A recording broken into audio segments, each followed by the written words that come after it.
You know what sound that is, folks. You betcha it's another Noon Whistle. I'm Chris Trottier, and back this week, Mr. John Anzalone. Missed last week. How you doing, John? I'm good. Thanks for having me back. Say, we got Ryan Mittelstaedt, Elkhorn High School cheer coach with us. We're going to talk all things cheer today. How are you, Ryan? I'm great. How are you guys? Good. Hey, maybe give our viewers a quick introduction of who is Ryan. Sure. So I am Ryan Mittelstaedt. I am the head coach here at the high school. I also am a special education teacher here. And I am the coordinator of our new youth program that we started up this year in Elkhorn. I grew up in Waterford, Wisconsin, so I've been part of the Southern Lakes Conference for a long time. Then I went to college at UW La Crosse and came back after I graduated. So I've been around the area ever since. Nice. So you're the coach for high school cheer. Yep. You also started something new this year. Yes, our youth program. We saw a lot of interest at our youth clinics that we would have twice a year, usually in the fall, and then they would perform at a football game, and then in the winter and maybe do a basketball game. And the numbers were so high, we saw that there was interest and a need for that. So we started that up this year. For our sideline season, we had 48 girls that were signed up, and they cheered at the youth football games here at home. And then for our competition season, which we just started, we also have 46 girls. So throughout different age levels. So we're pretty excited about that, especially for our first year. So your forecast was spot on because I know your youth numbers are huge, right? Yeah. And what ages is that between? So we had, for sideline season, we had 3 teams. We had first and second grade that cheered together because that aligned with the youth football. And then we had a 3rd and 4th grade team. And then we had a 5th through 8th grade team. Those numbers were a little smaller. So we combined that team, and then they would rotate and cheer at some 5th grade, some 6th grade, some 7th and 8th grade games. And then for competition, it's pretty similar, but the divisions for competition are a little bit different. So we have what we call our lower elementary.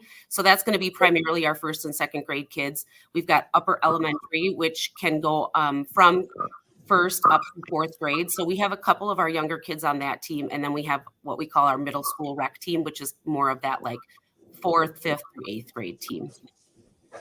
So Ryan, for just in case the viewers don't know, and I don't know how they wouldn't know this if they follow you on social media, but what kind of kid gravitates towards the sideline versus the competition cheer? And talk a little bit about, I think the differences are implied in the title. Yes. Talk a little bit about it, the type of kid who gravitates towards that, the level of commitment that comes with that. For sure. Yeah. So our sideline program, whether it's through the youth program or high school, they cheer just at those sideline games. So we still train as athletes, but we focus more on those sideline cheers, the callback, the interaction with the fans, getting the players hype. A lot of our focus, especially at the high school level, is cheering on those boys out on the field. And then getting the crowd to support that back too. So our focus during sideline is what can we do to promote spirit within the stands and for youth with our parents to support the football players. That's our role, is to cheer them on. And then we look at competition season. That's more of our time to showcase our skills. So the competition routines are compilation of a cheer, but also there's dance in there, there's jumps in there, there's tumble in there, and obviously our stunts. And we put it to a 2-minute and 30-second routine, jam pack it all in, put it to some music, and that's all about showcasing and competing against other cheer teams to show kind of those skills. So we're not really leading a crowd at that point. So you tend to see those that like to maybe do it all, dance, stunt, and tumble, do the competition. And those who kind of just like to be part of the school and lead their team tend to do the sideline. I will say most of our athletes on both youth and high school that did sideline carry over into competition because their love of cheer just grows as they do it. But that's kind of the differences between the two. Yeah. So last year, if I remember right, you guys at the high school level for the competition were second in state. Is that correct? Yes, both our JV and our varsity teams took second in our divisions respectively. In high school cheer, you've got a couple of different divisions. You've got your traditional, which involves the tumbling. You've got a non-tumble division. You've got a game day division and things like that. So our JV team, they were in the JV non-tumble division. They took second place at state there. And then our varsity team was also in the non-tumble division, taking second place. And we also made a little bit of Elkhorn cheer history. We had put in a game day routine as well. So varsity took 2 routines to state and qualified for state finals in that game day routine for the first time ever. We had never qualified in game day before. So that was a huge accomplishment. So I don't know if you've heard about the Noon Whistle. We have a tumbling duo. Have you heard of us? We were 4th in state last year. Yeah, we were. Oh, all right. Yeah. And then 6 weeks in traction. Yeah, it's okay. I mean, Overworked it a little bit. yeah. Yeah. So Ryan, tell me. So you're in your second year at Elkhorn. Correct. Yes. So but talk a little bit about your role in promoting the sport besides just what you do with our kids and how you're an advocate for engaging and providing opportunity and access for all kids. Talk a little bit about like your advocacy outside of the Elkhorn walls. Yeah, I mean, I think to be a well-rounded program and to have the buy-in from your athletes and to build your program, we do lots of different activities to build that up. We focus not only on the physical aspect of cheer, which I think sometimes people don't really realize that what these girls do in the gym every day at practice, but we focus on the mental piece too and building them up. Our primary goal is that when they leave us someday, that they have a lot of skills that they can take over into adulthood and apply. And my greatest accomplishment as a coach is when I have alumni reach back out that, are still connected. I have athletes that I coached 16 years ago that will still send pictures of, their little babies and connect, or every once in a while say, hey, coach, I remember you telling me this. So I think those are the greatest rewards. And we like to highlight that on our social media. For example, we do little things like we try and tie in our 6Cs with our athletic department.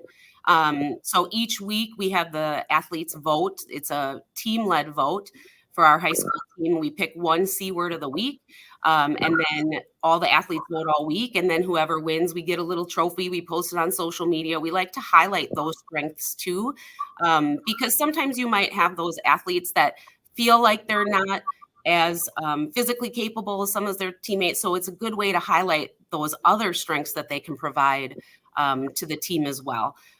We also do what we call our purple laces, and there's no set criteria for that. But when they've exhibited something, whether they've stood out as a good teammate or they've obtained a skill, maybe something was really difficult for them and they finally achieved it, then they earn those purple laces. We take their picture, we highlight it, things like that. We like to kind of promote those other skills, and we're all about mindfulness and positive mental imagery and things like that.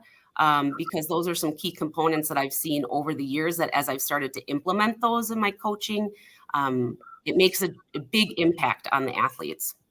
Well, it's no secret, Ryan, that, maybe it is to others. I don't know. It's not to us, but you put in an enormous amount of time and effort, and you pour your heart into this. And obviously, like, that shows with the number of kids you have involved, the number of youth kids getting involved. So congrats to you. I mean, you really, you put in a lot of time in a lot of different ways versus just coaching. Yeah. It's not just the time in the gym, which I love to do, but it's also the time, outside of the gym too. So it all comes together. Yeah. I raised my hand. Did you see that? I see that. Thank you, Chris. Noon Whistle first. Appreciate that. Did you know that Ryan was the 2021 Coach of the Year in the state of Wisconsin? I did hear that. Now that you say that, 2021. Yep, 2021.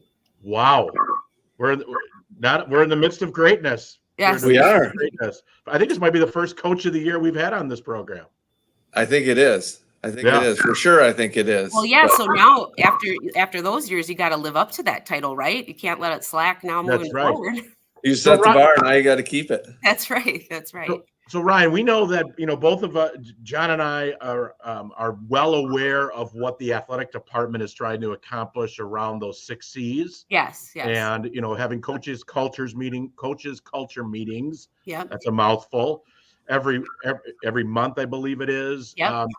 So tell me a little bit, like, as an experienced, successful head coach, if you're speaking to a new coach, it doesn't matter. I mean, obviously you know your particular content in sport Right. and the skills that come with it, but just what would you recommend to any coach who wanted to get involved and develop a program? Like, what are some of your key recommendations as an experienced, successful coach?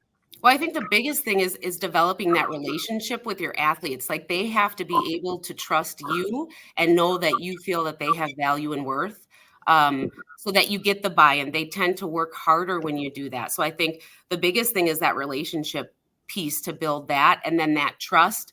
I'm very mindful about what I say and how I say it to them. And I try and tailor the skills around each individual athlete, which is sometimes hard as a coach, right? Because you have a team full of all these different personalities. But the more ways that you can find that, and I dig deep into that, that tends to make it a little bit more successful. And at the end of the day, we use a lot of common language between our coaching staff, whether it's at the high school level or the youth level. Our big word that you might see us push out a lot is chamly, which means our cheer family, because that's what we view ourselves as. We're a family. We might have a hard practice and we might have an off day, but at the end of the day, we're chamly, and we have a little team break that we do, that we never leave the gym.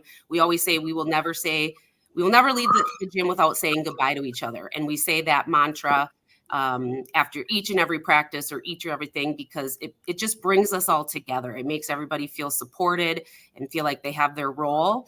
And I just find little ways to highlight the athletes, like I said, through some of those incentives as we do. If I notice that an athlete had an off day, I might, send them a little card through the high school mail system, or shoot them a little text, just those little ways that you can find. If I notice an athlete is struggling with a particular skill, I might bring in, former alumni, or bring in other resources. I might send them a video of someone else doing it and break it down for them. But always trying to find ways to encourage them first, and being very, very mindful of that. We still push them. They're still athletes, and it's just finding that good balance of how hard do you push, but also support and encourage and love them too. They're a big part of who I am day in and day out, because I'm with them so much. But like I said, I've got so many alumni that I'm, extremely close with, that Sure. even all these years later, they're still part of my world. When you do coaching, right, you do develop relationships and connections and that's the key, I think. Yeah. So Ryan, looking, you started your youth program, but I know that as an experienced, successful coach, you're always looking ahead. In just about 1 minute or so, tell us a little bit, like, where do you want to be in 2 to 3 to 5 years? Like, what are some things that you see that are those kind of stretch North Star goals for your program? Yeah, so I think at the youth level, we'd like to continue to build that. See if we can grow the teams a little bit, so we can get an individual grade level, like a first grade team, a second grade, so we're not having to combine some, and just get that involvement out there, because someday those are going to be our future high school kids, and we want to continue to build the relationship between the high school and the youth program, have some of those mentorships, maybe like a big sis, little sis type program, maybe incorporate for that youth team, cheering at some of the youth basketball games and things like that, and increasing the competitions. This year for youth, we're just doing 3 local competitions, but hopefully next year to build and expand and do more. At the high school level, of course, we're always about, trying to get that win, trying to bring home that state title. One thing that I've never had, I've had state titles as a coach before. I've never had the SLC conference title, although I've coached in the conference now for many, many years. So, our high school teams are shooting for that conference win. Nice. That's always something out there, but just to continue to grow the program, get the numbers up, develop the love of cheer and the investment in it, is kind of the ultimate goal. taking on a new thing this year, February 10th. We're hosting our own competition here at Elkhorn for the first time. So that's kind of pushing us out of our limits a little bit. And just continue to grow and develop. In a couple, next week, Friday, we're taking 10 athletes to the WACPC Fall Conference so they can continue to build their development and skills. I'll be actually speaking at one of the breakout sessions there, talking about our fan camp and working with John Handel and kind of the 60s and how we incorporate Nice. that. So that's exciting for, to get them involved with that too. That's great. That's great. Well, we're at about the end of the time. And I just wanted to say, you did mention you've been coaching the SLC. Yes. For a long time. Yeah. But your best years have been at Elkhorn, right? Oh, for sure. Yes, definitely. I mean, your best AD, your best administrative team, right? I mean, for sure. Yes. No, I appreciate, I appreciate it here. I think that, the girls sometimes ask me that, like, what's the differences you see, and you have your differences, but you know where your heart is. And right now my heart lies in Elkhorn. I see myself here for a really long time, probably retiring here as a teacher. And who knows, I always say someday I'll retire from coaching, but I can't give you a date because they always joke that I'm going to be, with my walker out there still. There you go. Well, that brings us down. Great job, Ryan. And we always like to close with thank yous and shout outs. So Ryan, any thank yous and shout outs you want to mention here on Walworth County's most popular live stream podcast? Yeah, for sure. I think first shouting out to both my youth coaches, Noelle and Maddie, but also my assistant coaches at the high school, Nicole and Annabelle. I couldn't do it without them. But also I think John Handel too for the support that he gives to the cheer program and treats us as a respectable sports team and helps develop that growth too. So thanks. Awesome. John, who do you got today? Hey, we have been really busy with activities on the weekends over the last month, and I am going to shout out to some of our maintenance and custodial staff. Ooh, I like it. Tomas, Jason, Eric, and Bill are amazing with all they do and stepping up to help out so that we can host all these community events. So thanks to them. I'm going to give a shout out. As a school district and as a conference, we're always trying to create an unbelievable experience for coaches and kids. And I'm going to give a shout out to the Cotton Exchange in Waterford. They always host our conference end of the year fall season award ceremony. They serve an unbelievable chicken cordon bleu and beef tips that everybody loves. And they probably do it for cheaper than they should, but they always create an amazing experience and everybody remembers that. So thank you to the owners of the Cotton Exchange for always thinking about the kids in the conference. And on that note, Ryan, we thank you. John, well done. Glad to have you back. Good to be back. Thank you. For all you loyal listeners out there, we're always looking for additional people to be on the Noon Whistle. If you know somebody, send them our way. But on that note, it's time to go back to work. And you know what the sound is for that. Go Fight Win.